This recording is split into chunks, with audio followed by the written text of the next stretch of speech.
मित्रों, महाभारत केवल युद्ध की कथा नहीं, बल्कि गूढ़ रहस्यों से भरा एक अद्भुत ग्रंथ है। कभी शब्दों में छिपा संदेश ही किसी के जीवन और मृत्यु का कारण बन जाता है। आज मैं आपके लिए महाभारत के आदि पर्व के अंतर्गत जतुगृह पर्व के अध्याय 144 के श्लोक संख्या 20 से 33 की पहेली लेके आया हूं। जी हां, यह कथा से ज्यादा पहेली है, क्योंकि इसमें गूढ़ शब्दों को कहा गया है जिसे समझना साधारण व्यक्ति के लिए कठिन है। यह घटना तब की है जब पांडव वर्णावत जाने के लिए तैयार हुए थे। विदुर जी पांडवों को बताना चाहते थे कि जहां जा रहे हो वहां तुम लोगों के प्राणों पर गहरा संकट आने वाला है। वे पांडवों को सावधान करना चाहते थे। विदुर ने बड़ी चतुरता से ऐसे भाषा का प्रयोग किया कि युधिष्ठिर को छोड़ के उसे कोई नहीं समझ सका। विदुर चाहते भी यही थे कि उनके संदेश को सिर्फ युधिष्ठिर ही समझे। विदुर म्लेच्छ भाषा को जानते थे। उन्होंने ऐसे गूढ़ संकेत दिए जिन्हें सब लोग समझ न सके। चलिए पहले समझते हैं क्या थे वे गूढ़ शब्द। विदुर ने कहा, एक ऐसा तीखा शस्त्र है जो लोहे का नहीं, परंतु शरीर को नष्ट कर देता है। आखिर वह कौन सा शस्त्र था? क्या आपने सुना है ऐसे किसी शस्त्र के बारे में लोहे का नहीं पर जो तीखा है? आगे विदुर फिर कहते हैं, जब जंगल में आग लगती है तो चूहे अपने बिल में सुरक्षित रहते हैं। आखिर यह किस बात का संकेत है? कौन सी आग के खतरे की सूचना विदुर दे रहे थे? जानेंगे आगे, बस आप अंत तक वीडियो देखते रहिए। विदुर ने फिर कहा, अंधे को दिशाओं का ज्ञान नहीं होता। इसका रहस्य क्या है? किस अंधे की बात विदुर कर रहे हैं? फिर विदुर ने एक गूढ़ बात कही, शत्रु द्वारा दिया गया लोहे का नहीं परंतु धारदार शस्त्र को मनुष्य स्वीकार कर लेने पर भी साही के बिल में घुस के बच जाता है। इसका क्या अर्थ है? शत्रु द्वारा दिए हुए शस्त्र को स्वीकार कर लेने पर भी अपने को बचाया जा सकता है। और फिर अंत में विदुर कहते हैं, जो अपनी पांचों इंद्रियों को वश में रख लेता है उसे कोई शत्रु पीड़ा नहीं दे सकता। यह रहस्य किस ओर इशारा करता है? विदुर के ये वचन युधिष्ठिर ने तुरंत समझ लिए। पर क्या आप समझ पाए?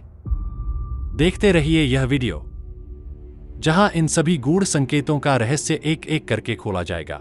अब हम चलते हैं ग्रंथ के मूल श्लोक पर। विदुर जी बुद्धिमान तथा मूढ़ म्लेच्छों की निरर्थक सी प्रतीत होने वाली भाषा के भी ज्ञाता थे।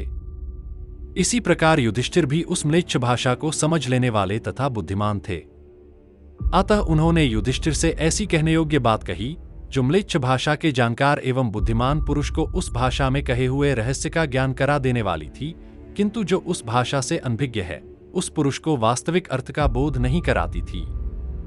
विदुर कहते हैं, जो शत्रु की नीतिशास्त्र का अनुसरण करने वाली बुद्धि को समझ लेता है वह उसे समझ लेने पर कोई ऐसा उपाय करे जिससे वह यहां शत्रुजनित संकट से बच सके।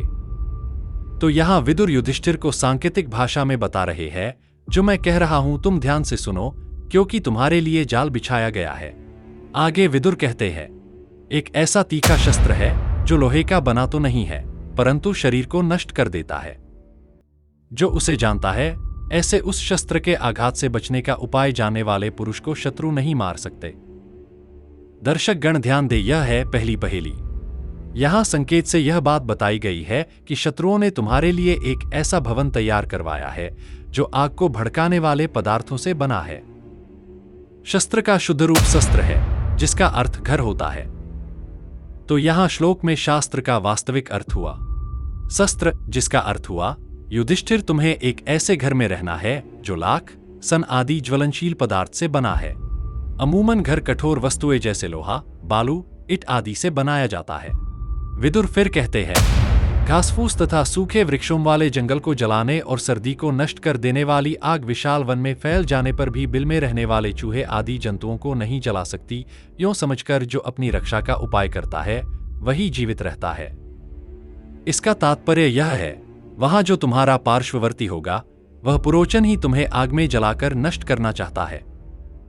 तुम उस आग से बचने के लिए एक सुरंग तैयार करा लेना।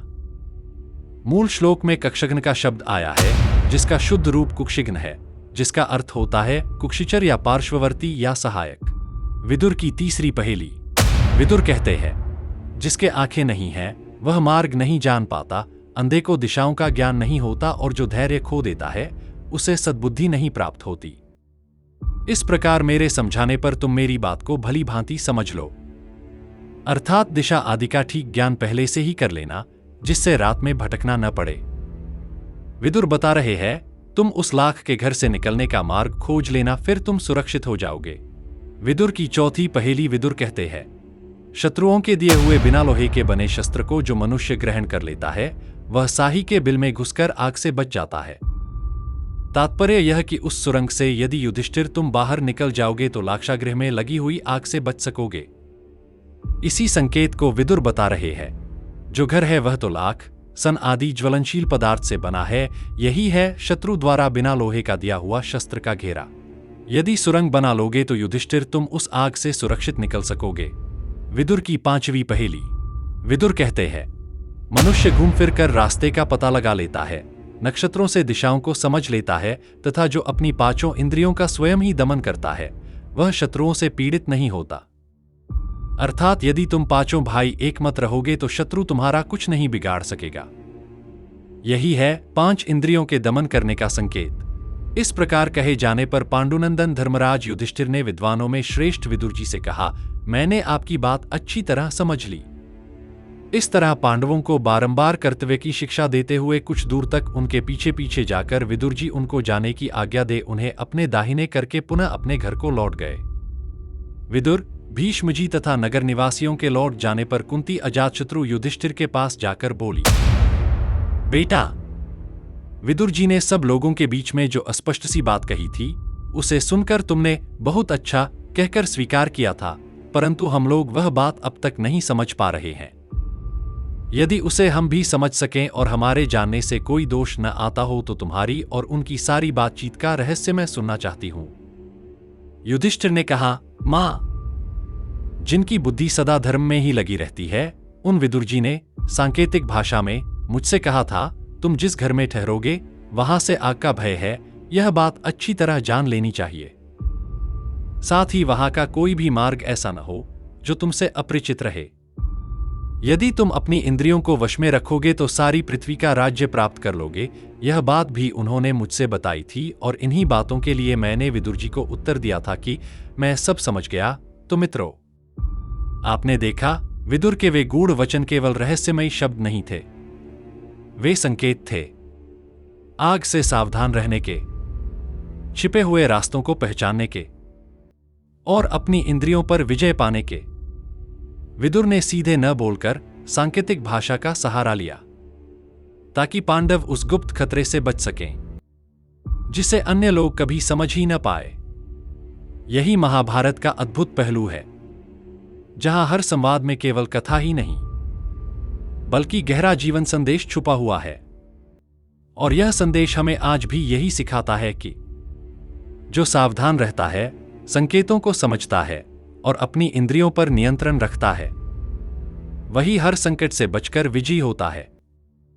यदि आपको यह रहस्य पसंद आया हो तो वीडियो को शेयर जरूर करें और जुड़े रहिए महाभारत के और भी गूढ़ रहस्यों को जानने के लिए।